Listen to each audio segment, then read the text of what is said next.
여러 전문위원들이 답변하게 하는 방식으로 하겠습니다. 먼저 정책혁신위원회 구성과 경과에 대해서 말씀드리겠습니다.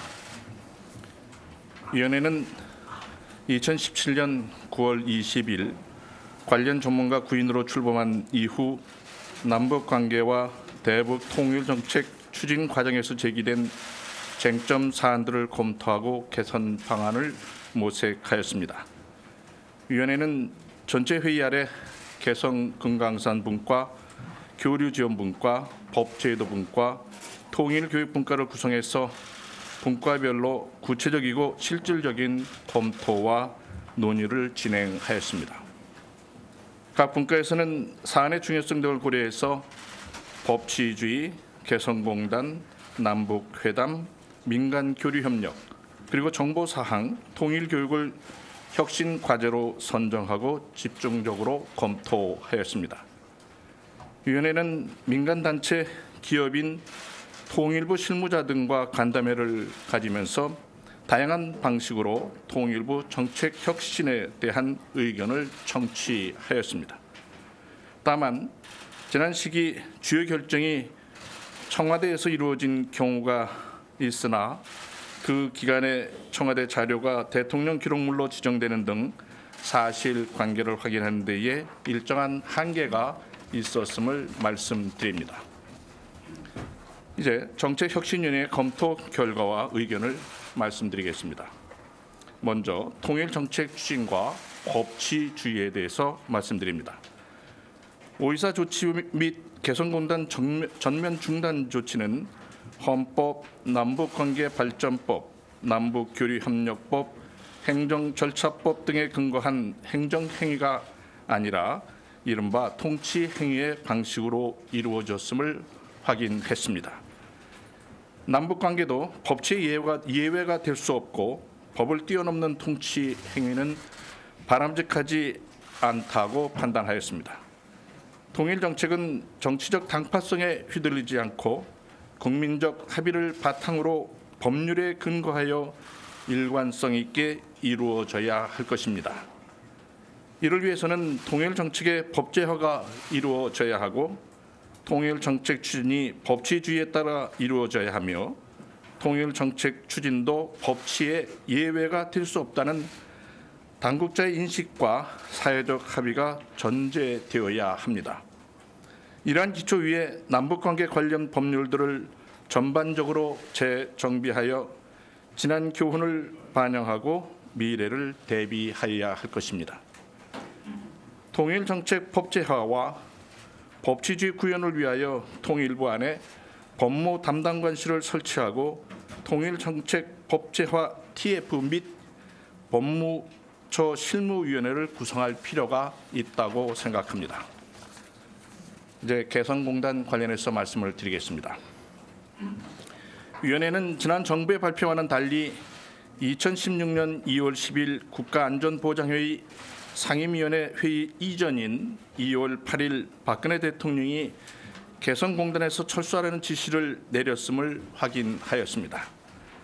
대통령이 누구와 어떤 절차로 위 결정을 내렸는지는 확인되지 않았지만 이와 같은 공식 의사결정 체계의 토론과 협의를 거치지 않고 대통령의 일방적 구두 지시로 개성공단이 전면 중단되었다는 사실을 확인하였습니다.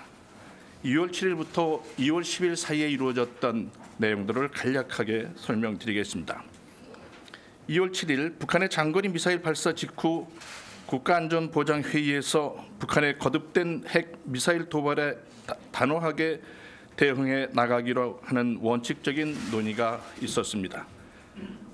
그러나 이날 개성공단 전면 중단을 결정한 바는 없습니다. 다음 날 2월 8일 오전 청와대 외교안보 수석이 통일부 장관에게 개성공단을 철수하라는 박근혜 대통령의 구두 지시가 있었음을 통보하였습니다.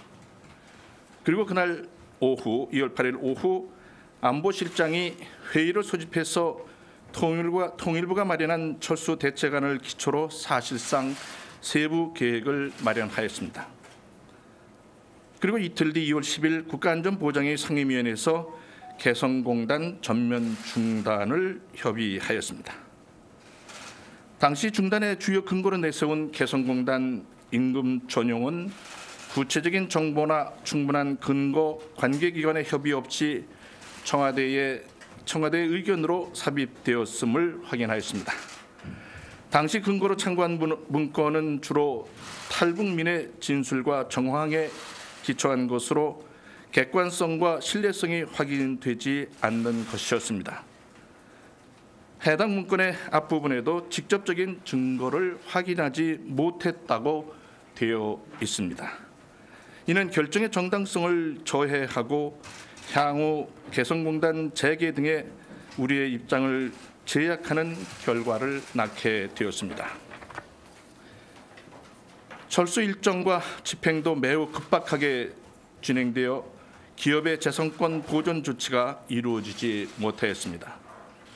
개성공단 전면 중단 결정은 법률을 뛰어넘는 초법적 통치 행위로 이루어졌는 바 안보적 위기 상황에서 고도의 정치적 행위를 하는 것이 가능하다고 하더라도 해당 조처는 헌법과 법률에 따라 적법 절차를 준수해야 한다고 생각합니다. 대북 사업의 안정성과 신뢰성을 확보하기 위해서는 남북 관계의 악화로 손해를 입은 경협 사업자에 대한 손실 보상 법률을 마련하고 경협과 교역 보험 제도를 개선해야 할 것입니다. 또한 유엔 안보리 결의를 준수하면서도 국제 정세 변화 등에 따라 여건이 조성된다면 개성공단을 재개할 필요성이 있고 이를 적극적으로 준비해야 할 것입니다. 다음 남북회담 관련해서 말씀드리겠습니다. 우리 측 국가안보실과 북측 국방위원회 간의 회담이 진행되면서 남북회담 운영 체계가 약화되고 회담 진행 중에 수석 대표가 개최되는 사례도 있었습니다. 2013년 남북 당국 회담은 우리 측의 수석 대표의 경 문제에 대한 경직된 태도로 무산되었으며 남북 합의서를 정권에 따라 쉽게 부정하는 등 합의서의 규범력 미확보로 말미암아 남북 관계의 지속성이 훼손되었습니다. 앞으로 남북관계 발전법에 따라 주관 부처인 통일부가 유관 기관과의 긴밀한 협의를 통해 남북 회담을 추진하는 체계를 정립해야 할 것입니다. 남북 대화를 재개하게 될 때 남북 간 상호 존중 정신을 토대로 정부 조직 차이와 남북 대화 관리 등을 고려해서 회담 대표의 격 등 형식 문제에는 유연하게 접근해야 할 것입니다. 아울러 회담 대책 틀 안에서 수석 대표에게 협상 재량권을 부여해야 할 것입니다. 남북관계 발전법에 따라 협의서 체결 비준 공포 절차를 이행하여 남북 합의서의 규범력을 확보하고 남북 관계의 안정적 발전을 꾀할 필요가 있습니다. 다음 민간 교류 협력에 관련해서 말씀드리겠습니다. 2008년 금강산 관광객 피격, 2010년 오이사 조치 등으로 교류 협력이 제한되었으며 2016년 북한의 핵실험 이후 인도 지원을 포함한 민간 교류가 전면적으로 중단되거나 통제되었습니다. 이에 따라 남북 간 네트워크가 소멸하고 전문가의 역량을 소실하게 되었으며 남북 경협에 대한 신뢰 훼손 등 교류 협력 기반과 통일 역량이 약화되었습니다. 앞으로 모든 민간 교류와 남북 경협은 원칙적으로 법령 등 정당한 근거에 입각하여 일관성 있게 추진되어야 할 것입니다. 이를 위해 교류협력 법제의 전반적인 정비가 필요합니다. 민간의 교류협력에 대해서는 민간의 자율성을 보장하고 인도적 대북 지원에 대해서는 인도주의적 원칙에 따라 정치, 군사적 상황과 별개로 추진해야 할 것입니다. 나아가서 민간 교류 협력 사업의 기반을 회복해야 합니다. 이를 위해 북한 주민 접촉 신고 제도 등의 개선을 위한 노력이 병행되어야 할 것입니다. 북핵 상황과 국제사회 대북 제재를 고려하면서 남북 경협 활성화 방안을 모색하고 북한의 시장화 촉진 등 중장기적인 로드맵을 수립해야 할 것입니다.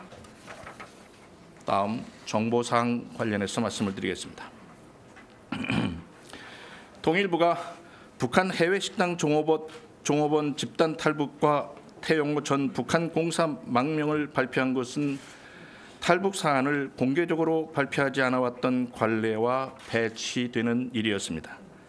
특히 종업원 집단 탈북은 총선을 불과 나흘 앞둔 민감한 시기에 발표했다는 데에 그 의도를 문제 삼는 많은 의견들이 있었습니다. 통일부는 전모를 파악하지 못한 채 정보기관 소관 사항을 발표하였으며 남북관계에 큰 영향을 미칠 수 있는 사안임에도 부처 간 논의가 부족하였다는 사실을 확인하게 되었습니다. 앞으로 정부는 원칙에 따라 정보사항 발표 여부를 결정해야 할 것입니다. 탈북자 본인과 재북 가족들의 신변 안전을 최우선적으로 고려하면서 북한 정보사항이 정치적으로 이용되는 일이 없도록 해야 할 것입니다. 또한 통일부의 자체적인 정보 분석 역량을 강화할 필요가 있다고 생각합니다. 다음 통일 교육에 대해서 말씀드리겠습니다. 북한 실상 바로 알리기 명목으로 안보 교육이 확대되면서 통일 교육 내용에서 북한의 핵 문제, 인권 상황, 정치 체제 특성이 강조되는 등 편향성이 증대하였습니다.